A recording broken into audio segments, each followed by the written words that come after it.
If your sleep med or melatonin used to knock you out and now it barely does anything, you're not imagining it. For a lot of people, the first few nights feel amazing, then the effect fades. That can happen for several reasons, and most of them are about how the brain protects stability. Sleep isn't a simple on-off switch. It's a balance between sleep pressure, your body clock, and your stress systems. When you add a pill or hormone on top, your system often adapts. Sometimes the dose timing is off. Sometimes the real problem is that the medication is treating the wrong part of insomnia. And sometimes other habits quietly cancel the effect. The good news is, you usually have options that don't rely on escalating doses. We'll walk through the most common reasons sleep aids stop working, and what to try next, step by step with realistic expectations. Moving to slide 2. Start with the basics. There are 2 main types of insomnia, and they behave differently. Sleep onset insomnia is trouble falling asleep. Sleep maintenance insomnia is waking up and not getting back to sleep. Many sleep meds mainly help with onset, not maintenance, or they help maintenance but leave you groggy. Melatonin is even more specific. It's not a sedative in the usual sense. It's a timing signal for your circadian rhythm, your internal clock. So if your main issue is stress arousal at bedtime, melatonin may feel weak. If your main issue is waking at 3 a.m., a short-acting med may wear off. When people say it stopped working, sometimes it never matched the problem. A useful next step is to label your pattern for a week. How long to fall asleep, how many awakenings, and what time you wake for good. That pattern tells you what lever to pull next. Moving to slide 3. One big reason sleep meds fade is tolerance. Tolerance means your brain reduces its response to a repeated signal. With many prescription sleep medications, the calming effect can diminish as receptors adjust. That doesn't mean you did anything wrong. It's a normal protective feature of nervous systems, but it changes the risk-benefit picture over time. Some people respond by taking more, or taking it earlier, or adding alcohol. That can backfire by fragmenting sleep architecture, your normal cycles of light sleep, deep sleep, and REM. You might be unconscious longer but feel less restored. With melatonin, tolerance is less straightforward, but people can still feel a diminishing return if they're using it as a sedative rather than a timing cue. The practical takeaway is this: if you need more and more to get the same effect, don't assume the solution is more. Assume your system adapted, and it's time to change the strategy. Moving to slide 4. Melatonin deserves its own explanation because misuse is incredibly common. Your brain naturally releases melatonin in the evening as darkness signals night. The main job is to shift your body clock earlier or later. For many people, the effective dose is small. Higher doses don't always work better and can sometimes cause vivid dreams, morning grogginess, or a hangover feeling. Another issue is timing.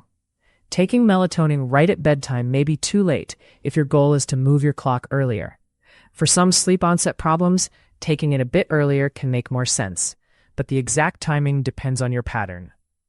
Also, if you're already aligned and your insomnia is driven by anxiety or irregular schedules, melatonin may feel like it stopped working because it's not addressing the driver. The key question is, are you trying to sedate yourself, or are you trying to shift your rhythm? Moving to slide 5. Another reason sleep aids stop working is rebound and conditioned arousal. If your brain learns, I can only sleep when I take something, bedtime itself can become a performance test. You start monitoring. Is it kicking in yet? Am I still awake? That monitoring activates the very systems that keep you alert. Over time, the pill becomes part of the anxiety loop. Some people also experience rebound insomnia, worse sleep after missed doses, depending on the medication and the person. That rebound can convince you you're dependent, even if the original sleep problem is treatable.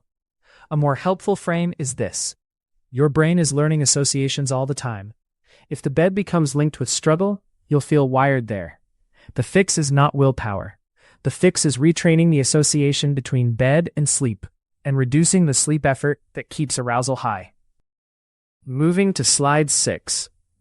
Let's talk about the hidden sleep killers that make any sleep aid seem weaker. Caffeine is the obvious one, but it's not just coffee at 8 p.m. Caffeine can linger, and some people metabolize it slowly. Alcohol is another trap. It can make you sleepy at first, Then it fragments sleep later and increases early awakenings. Late, heavy meals can raise body temperature and reflux risk. Bright light at night, especially intense overhead lighting, pushes your clock later. And irregular sleep timing on weekends can create a mini jet lag that keeps resetting your rhythm. If you're using melatonin or a sleep med, these factors can quietly cancel the benefit. A practical move is to pick one variable for a week. For example, set a caffeine cutoff or keep wake time consistent. When one lever improves, you learn what actually matters for your body. Moving to slide 7. A big overlooked issue is that many sleep problems are actually rhythm problems. If your internal clock is set late, you can feel wide awake at midnight and exhausted at 8 a.m. In that case, sedating yourself doesn't fully solve it. You're fighting biology. The strongest circadian anchors are light in the morning, dim light at night, consistent wake time, and regular meal and activity timing. Melatonin can help shift timing for some people, but it works best when paired with those anchors. Think of it like steering a boat. Melatonin is a small rudder, but light is the engine. If you keep getting pulled later, late night screens, sleeping in, inconsistent mornings, melatonin can feel like it's stopped.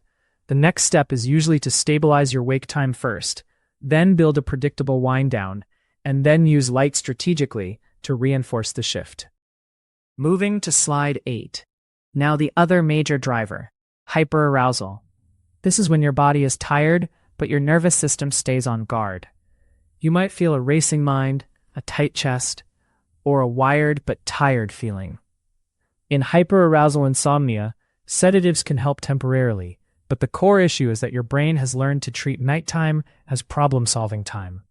The most effective long-term approach in studies is cognitive behavioral therapy for insomnia, often called CBT-I. It's not talk therapy in the usual sense. It's a structured set of behaviors that rebuild sleep drive and reduce the fear of wakefulness. It includes things like stimulus control, sleep scheduling, and changing unhelpful beliefs about sleep. If meds stopped working, it's often a signal to shift from chemical help to skills that change the system. You're not trying to force sleep. You're creating the conditions where sleep happens on its own. Moving to slide 9.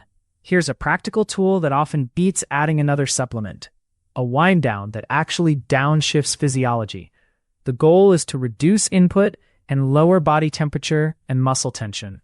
Keep it simple and repeatable. Pick a fixed, screens off or dim point, then do 20 to 30 minutes of low stimulation activity.